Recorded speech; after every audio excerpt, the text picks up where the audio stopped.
नमस्कार स्टूडेंट्स, मैं देवेश शुक्ला आपको क्लास 10th का जो इंग्लिश का चैप्टर है वो पढ़ाने जा रहा हूँ। तो सबसे पहले हम आपको थोड़ा सा इंट्रोड्यूस करना चाहेंगे। जो आपका पूरा क्वेश्चन पेपर आता है इंग्लिश का, जो टोटल 70 मार्क्स का होता है, जिसमें 70 के अलावा 30 मार्क्स जो होते हैं वो प्रैक्टिकल के होते हैं, जो स्कूल में प्रैक्टिकल लेके वाइवा लेके आपको दिया जाता है। उसके अलावा जो 70 मार्क्स बचते हैं 30 मार्क्स के अलावा, उनमें 2 सेक्शन होते हैं। तो जब आप अपनी बुक खोलेंगे तो आपको 2 सेक्शन दिखेगा। ये सबसे पहले सेक्शन ए दिखेगा आपको, सेक्शन ए, सेक्शन बी। जो ए होता है वो लिटरेचर वाले पार्ट होते हैं, जो लिखित वाला होता है, और जो सेक्शन बी होता है वो ग्रामर वाला पार्ट होता है। तो सेक्शन ए में, सेक्शन ए 35 मार्क्स का होता है और 35 मार्क्स का सेक्शन बी होता है। तो सेक्शन ए में 3 चीज़ें आती हैं: प्रोज, पोएट्री और सप्लीमेंट्री रीडर। प्रोज में आपको जो भी कहानियाँ हैं या एसेज हैं उनके बारे में होता है, और पोएट्री में जो पोएम्स होते हैं, मतलब कविताएं होती हैं जो अंग्रेजी की, वो आती हैं। और सप्लीमेंट्री में कुछ कहानियाँ, कुछ रोचक कहानियाँ आती हैं। सप्लीमेंट्री शब्द का मतलब ही होता है कि जैसे खाना खाने के साथ थोड़ा सा लास्ट में दही खा लिया जाए, वो एक सप्लीमेंट्री है। तो सप्लीमेंट्री वही चीज़ है। आप लोग 9th में भी सप्लीमेंट्री रहा होगा। तो सप्लीमेंट्री रीडर होती है, ये भी कुछ कहानियों का ही संग्रह होता है। तो इन तीनों से मिला के 35 नंबर आएगा। जब आप अपनी बुक खोलेंगे तो आपको ये शुरू में दिखेगा, इस तरह से दिया रहता है। ये प्रोज, पोएट्री, सप्लीमेंट्री, और फिर सेक्शन बी में ये ग्रामर के पार्ट्स हैं। तो ग्रामर भी 35 नंबर्स का आता है। तो ग्रामर वाला पार्ट आएगा तो आपको डिटेल में एक्सप्लेन करेंगे। तो यहाँ सबसे पहले हम आज शुरू करने जा रहे हैं जो सेक्शन ए है। सेक्शन ए में जो प्रोज है, प्रोज में जो चैप्टर नंबर 1 है, सेक्शन ए, यहाँ पे देखिए section A prose chapter number 1, the enchanted pool chapter का नाम है। द एन्चेंटेड पुल यानी मनमोहक तालाब। ये असल में ये कहानी है जब पांचों पांडव, महाभारत की कहानी है, जब पांचों पांडव जाते हैं वन में और पानी पीने जाते हैं। तो उस समय बारी बारी से एक एक करके जाते हैं, छोटे से बड़े लेकर के।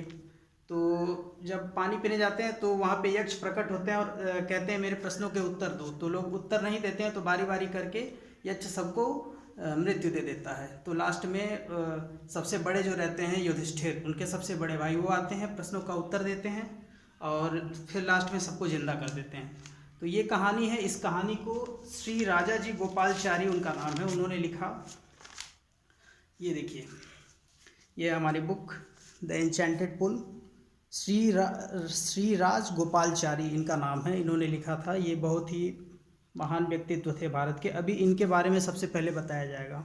ये पेज जो है, अगर आपके पास अभी तुरंत लॉकडाउन में बुक अवेलेबल नहीं है तो ये पेज मैं अपलोड कर दूंगा। नीचे वीडियो के डिस्क्रिप्शन में आपको एक लिंक मिलेगा, उस पर क्लिक करेंगे, ये पेज आपको मिल जाएगा पूरा। उसे आप प्रिंट आउट करके या किसी दूसरे मोबाइल में खोल के देख सकते हैं। जो मैं अभी ये अबाउट द लेसन पढ़ाने जा रहा हूँ, about the author, sorry, about the author यानी लेखक के बारे में ये पढ़ाने जा रहा हूँ। केवल एक पैराग्राफ इस वीडियो में पढ़ाऊँगा। और उससे पहले मैं आपसे एक रिक्वेस्ट करना चाहूँगा कि एक कॉपी लेके बैठ जाएं। जहाँ भी कोई जो एक एक शब्द का हम मतलब बताएंगे, हर एक शब्द का जहाँ भी आपको लगे कि इस शब्द का क्या मतलब, उसको तुरंत लिख लें। क्योंकि कोई भी भाषा सीखने के लिए सबसे ज़्यादा शब्दकोश की आवश्यकता होती है। इसे अंग्रेजी में वोकैब्युलरी बोलते हैं, हिंदी में शब्दकोश। यानी कितना ज़्यादा हमारे पास शब्द संग्रह है। अगर ज़्यादा आपके पास शब्द संग्रह है तो उस भाषा को आप और अच्छी तरीके से जान सकते हैं। तो शुरू करते हैं। सबसे पहले लिखा है अबाउट द ऑथर यानी लेखक के बारे में। चक्रवर्ती राज गोपालचारी 10 दिसंबर 1878 टू 25 दिसंबर 1972। यानी चक्रवर्ती राज गोपालचारी जी के बारे में बताया जा रहा है। 10 दिसंबर 1878 से लेके 25 दिसंबर 1972 तक थे ये। यानी 10 दिसंबर 1878 को पैदा हुए थे और 25 दिसंबर 1972 तक ये रहे। इनकी जो लास्ट डेट है, इनकी मृत्यु का दिन है 25 दिसंबर 1972। इनफॉर्मली कॉल्ड राजा जी और CR was a Indian lawyer. Informally मतलब आमतौर पर कॉल्ड राजा जी। जैसे जनरली, जैसे मेरा नाम देवेश है या मेरे घर पे मेरा कुछ और नाम है, लोग मेरे नाम से बुलाते हैं, तो उसी तरह से इनको इनफॉर्मली राजा जी लोग बोलते थे सामान्य तौर पर।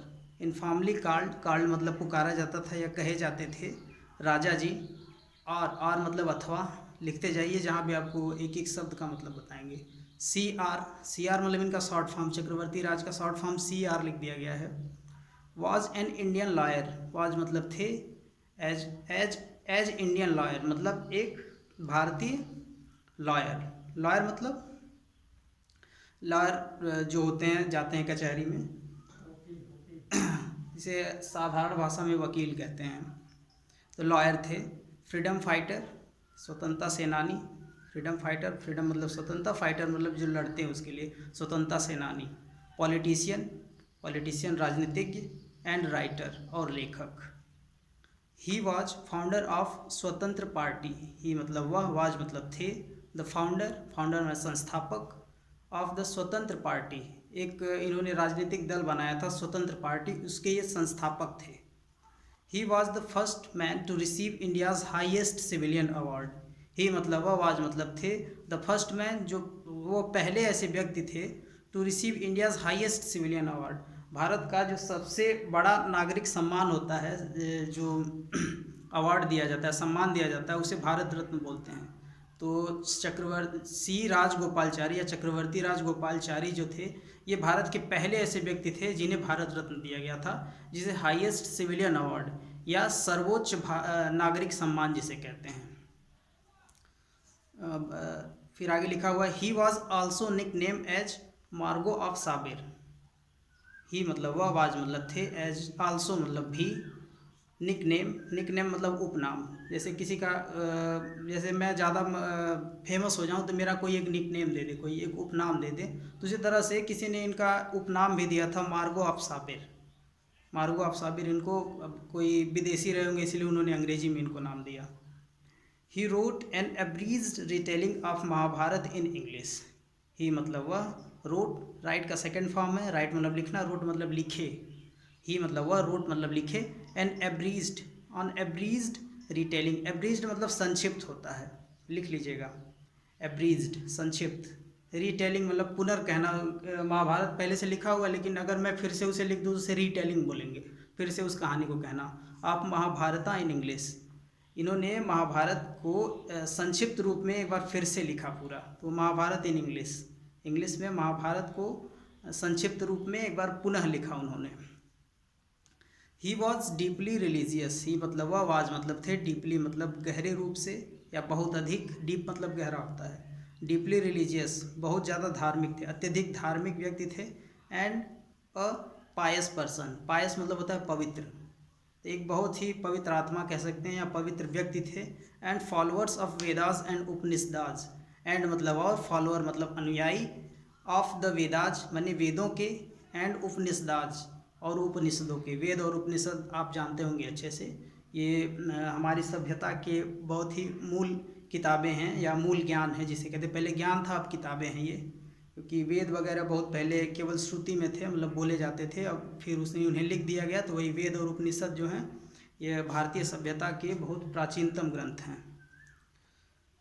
फिर आगे लिखा हुआ है पैराग्राफ चेंज करके, ये किसी के बारे में बताया, रिचर्ड कैसे, ये कोई विदेशी है, रिचर्ड कैसे द फेवरर ऑफ, फिर डॉट डॉट डॉट लगाया गया है, रिचर्ड कैसे द फेवरर ऑफ, ऑफ के बाद डॉट डॉट डॉट का मतलब इन्हीं की बात करें कि इनके फेवरर थे, समर्थक थे। From 1944 to 1946 regarded Raja ji as the wisest man in India, 1944 से 1946 तक।